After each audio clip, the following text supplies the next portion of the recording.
and he's getting bread. Like, I'm just seeing he's sending invoices to people getting bread off the credit game, and I already know because I had already tapped in with him early just to build up my personal credit while I was doing the trading, which was a good decision because I tapped in with him early, so I already knew he was talking about because he had got my shit right.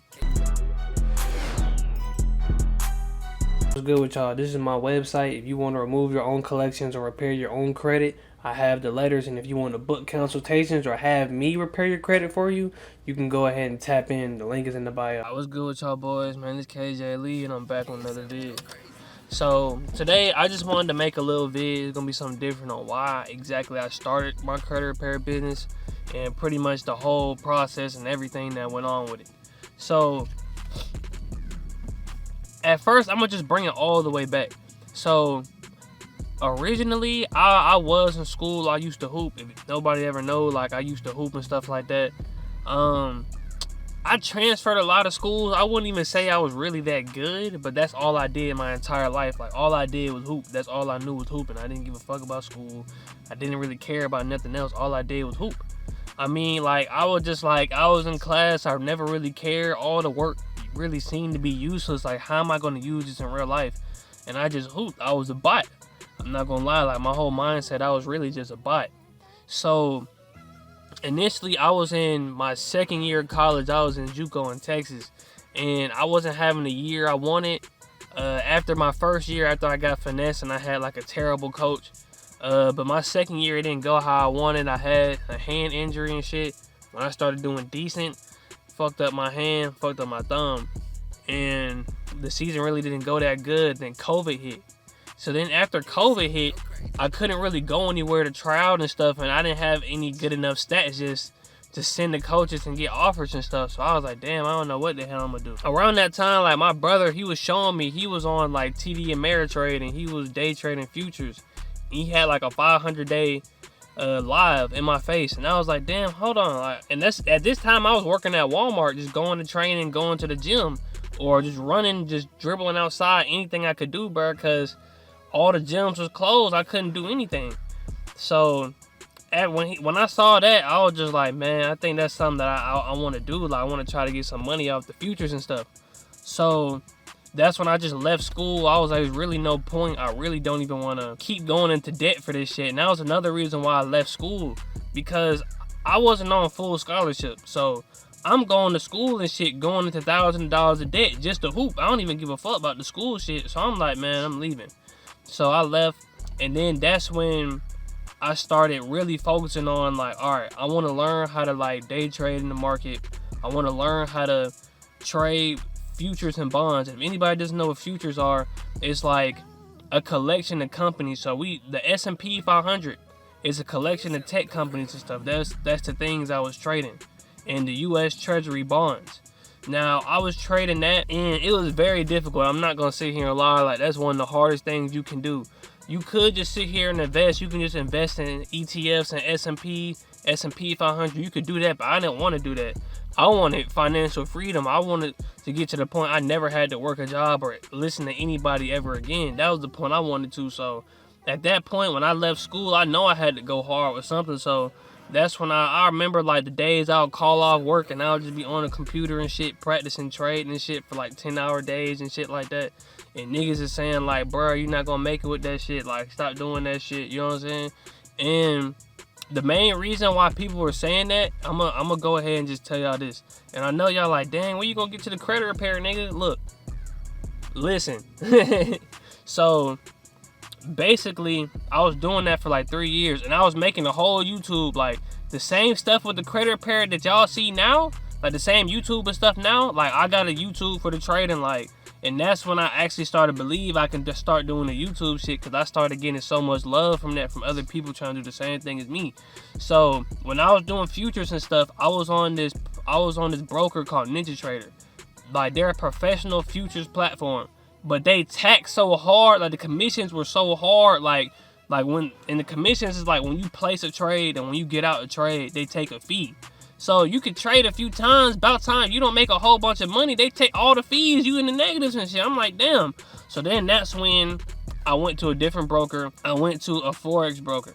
Now, when I say Forex, I was not the one over here recruiting niggas. I was not doing that shit. If anybody, that's IML. That is a company where they went around recruiting folks, finessing niggas. Like, basically, they'll join and cap like they know how to trade and demo. And demo pretty much isn't real bread. So when you see niggas posting on that shit on their phone, like they had like a 5K day, that shit cap. That's demo. Like, that's not real bread. So pretty much, they was going around finessing niggas, giving it a bad name. I only went to a Forex broker because it was literally like 0 commission. So I was like, all right, bet. But the thing is, the reason why I never promoted it, because number one, I wasn't making no money. And then number two, I ain't want people to think I was just going around scamming niggas and I was on Forex and shit. Forex itself is not a scam, but if you was in that company IML, you was scamming niggas. You know what I'm saying? But that's all I'm going to say about that, because it's not about that. So pretty much that's what I was doing. I was making the YouTube videos and stuff. But I was like, damn, bro, I'm not making no money. And even on the YouTube, I was getting views. I had videos with 10K. I had some with like a few thousand. I ain't gonna say like I was just like, no, Kai Kent getting all millions of views and shit. I ain't saying that. But I was getting some thousands of views from the videos and stuff. And I wasn't touching nothing. So I was like, damn, bro, fuck. And it started getting to a point because I was sacrificing. Like, I was working second shift. And the market opens at like 9:30, right? So I'm trading. I'll trade at 9:30 to like 11, get ready for second shift, go to work, go to bed, keep doing the same thing, and I'm not making no bread, and I'm making all these sacrifices, putting in hundreds of hours. Like, I'm talking about like not getting no sleep, staying up, back testing, practicing that shit, studying as much as I can. So I'm like, damn. And with the trading shit, it's kind of like, it's really like this, bro. You can't put a time frame on it. Like, somebody might get it in the year, become profitable. It might take this other nigga 2, this other nigga 3, this nigga 5, 7. Like, it don't, you know what I'm saying? So I was like, damn, bro. Like, I'm putting in a lot of work, bro. I'm not getting nothing in, bro. So then that's when I read this Dave Ramsey book, right? I read this Dave Ramsey book, and that shit changed my perspective. It was called Sell or Be Sold. It was basically just talking about selling shit. Like, the mindset was selling shit, and how if you have a mouthpiece, you can get bread off just selling shit. And I was like, dang, because I ain't gonna lie, I started thinking, the play with these niggas, what they be doing, like, say that they got 5 with trading or investing in shit, they'll make a course, or they'll just teach niggas how to just do the same shit as them, and they were damn near making more money doing that than the trading. Not saying that they were just ass trading, but I was like, okay, I see what he's talking about. So then one of my homeboys, somebody I used to hoop with, shout out that boy Omar, I know he was doing it. He started around the same time I was doing the shit, right? So I was like, damn, and he's getting bread. Like, I'm just seeing he's sending invoices to people, getting bread off the credit game. And I already know, because I had already tapped in with him early just to build up my personal credit while I was doing the trading, which was a good decision, because I tapped in with him early. So I already knew he was talking about, because he had got my shit right. So then that's when I was just like, man, I'm trying to do the same shit as him, because I was like, bro, if I can get an online business like that, or I can get some income coming in, then once I go to the charts, I'm not going to be tripping, or when I invest, I'll have some more money to where I can just invest in the market and not even have to look at that shit like that and put in as many hours as I used to. So I was like, damn. So then that's when I tapped in with him. I ended up using some of my swipes, because I had built up like 10K in swipes. I put in some of my swipes to tap in with him, so I can learn the whole credit game. And then after that, I was like, damn. I was like, this credit shit really easy as hell. Because me, I'm coming from, right, when it comes to like the stocks and trading and shit, I'm used to like, I have to put thousands and thousands and thousands of hours. You know what I'm saying? And it's not even guaranteed that you're going to be fine. You know what I'm saying? That was my main thing. So I'm like, bro, this credit shit easy. It's just knowledge. Like, it's not hard at all. Like, this is the easiest shit I've ever seen in my life. Like, any business with this type of upside, the credit repair is by far the easiest. This is coming from somebody who's doing the hardest shit. Same with the hooping, doing one of the most hardest shit. You're not getting to the league if you don't have the genetics or talent, bro. Plain and simple, bro.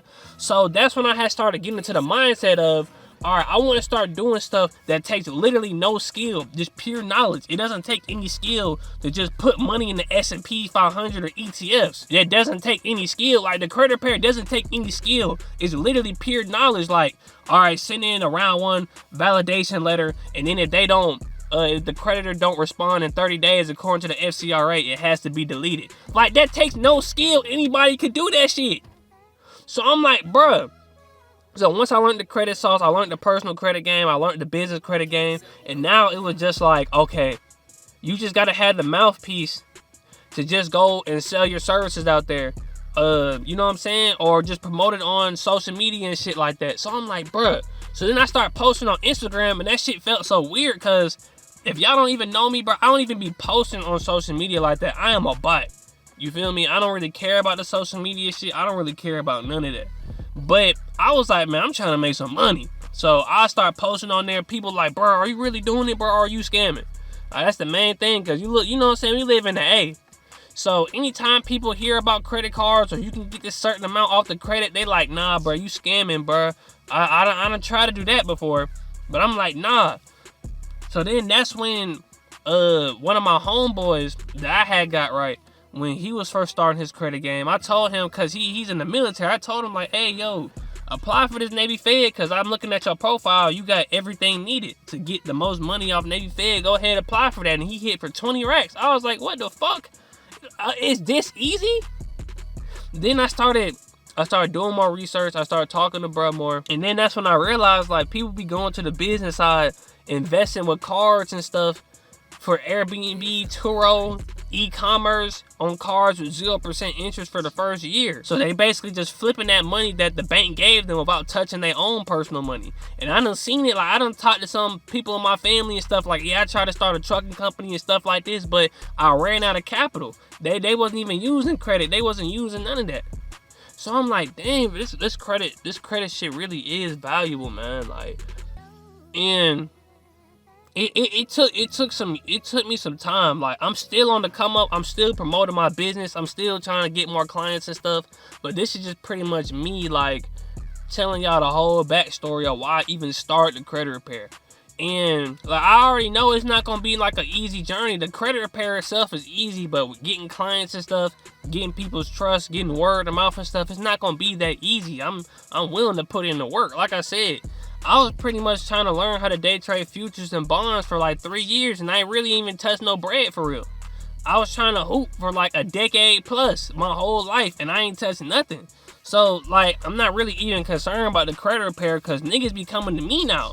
The thing is, what's so crazy, like, me telling people I was trying to be an investor and trade in the futures market and stuff is completely different than me telling folks like, yeah, bro, I'm trying to do credit repair. I tell folks I do credit repair, niggas' eyes widen up. They're like, bro, you do credit repair? How the fuck you learn that, bro? What the hell? You smart as hell, bro. That's a good idea. I'm like, what the hell compared to, man, you dumb as hell, bro. Stop trying to do that shit, man.